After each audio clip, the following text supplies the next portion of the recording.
Hello, stepfathers. Happy New Year's. Hope 2024 brings you all that you've been wishing for. I've been asked quite often, I'm being asked, what not to do at the beginning of a relationship with a mother of one or more children. The key to what not to do is do not stepfather. Do not parent.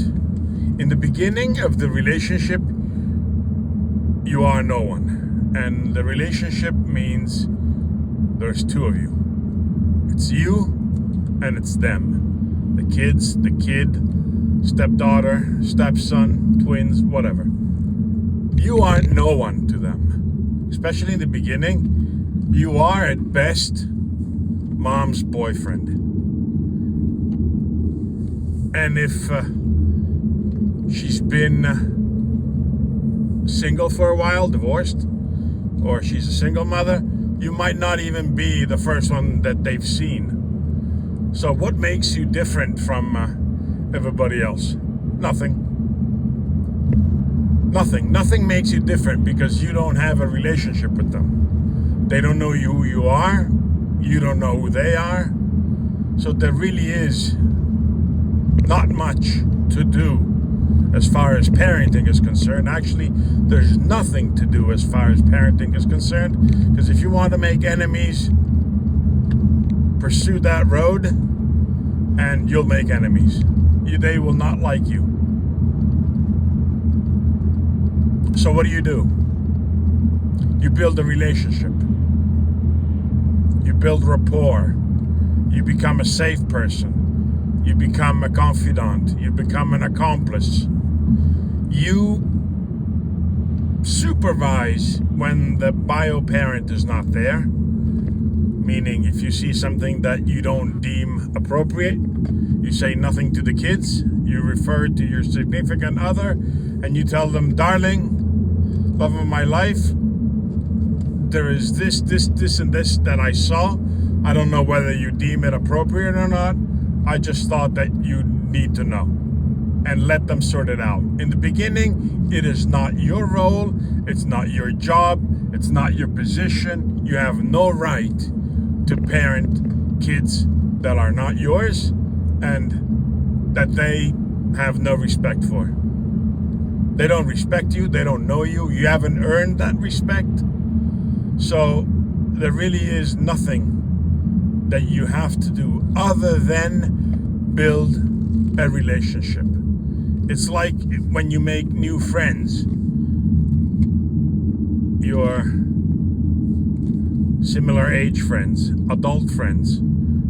If you meet them and after a couple of weeks, couple of months, they start telling you how you should run your life, how would you like that? You wouldn't. Trust me. You would not like that. You would not accept it. You would not be happy. You would not listen to what they have to say. You would become defensive and probably cut the relationship off. But you can. The kids cannot. The kids can't cut you out. But they will shut you out. They will close. They will shut you off. They won't relate to you anymore. And then you'll be complaining, oh, my wife's kids don't listen to me. Don't pay attention to me. Do you ever ask yourself why? Do you ever put yourself in the kids' shoes? Whoops. Probably not. That's why you ask, what have I done wrong? What have you done wrong? You rushed things. In the economy of a lifetime, 6 months, a year are nothing. Or maybe 1/70th of your relationship, your lifelong relationship with the kids. Let me clean this off a little bit. bit. Apologies, but it was really dirty. Should have done that earlier. So, take your time. Let them take their time. Don't rush things. Nobody expects you to be Mr. Champion Stepdad. They don't give awards out. And by rushing into things, you're probably exposing your own insecurities. And that won't get you anywhere. It will not get you anywhere. Take your time, because if you don't build that relationship in the beginning, you're going to have to build it sometime down the road. And that can mean that after you spend n number of years with them and they learn to despise you because you've bossed them around, you bullied them, you've actually imposed your presence on them, what will they do? They'll shut you out. And what are you going to have to do then? Build a relationship. How much harder is that going to be compared to the very beginning?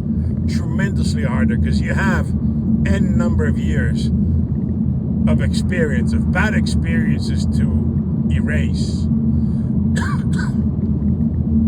And that takes time, even more time.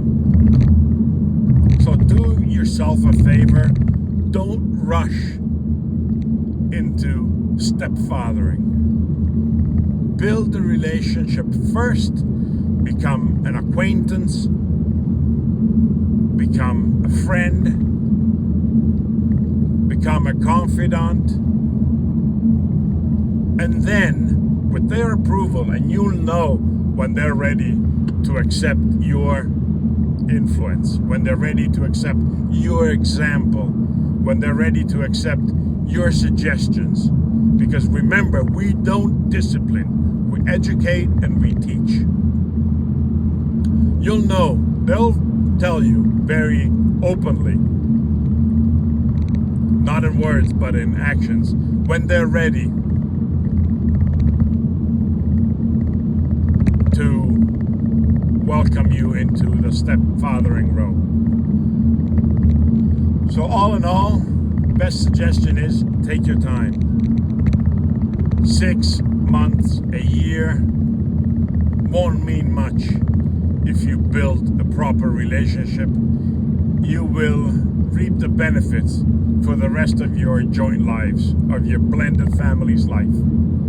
If you decide to skip that step for whatever reason, because you have your own anxieties, because you have your own idiosyncrasies, go right ahead. But know that if you don't build that relationship in the beginning, you're going to have to build it sometime down the line, and it's going to be a hell of a lot harder.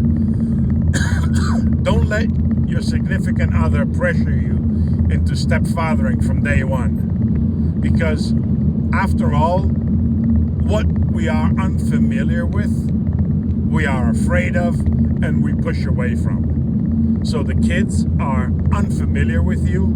They are afraid of you because they don't know who you are. They don't know what your motives are. They're going to start pushing your buttons.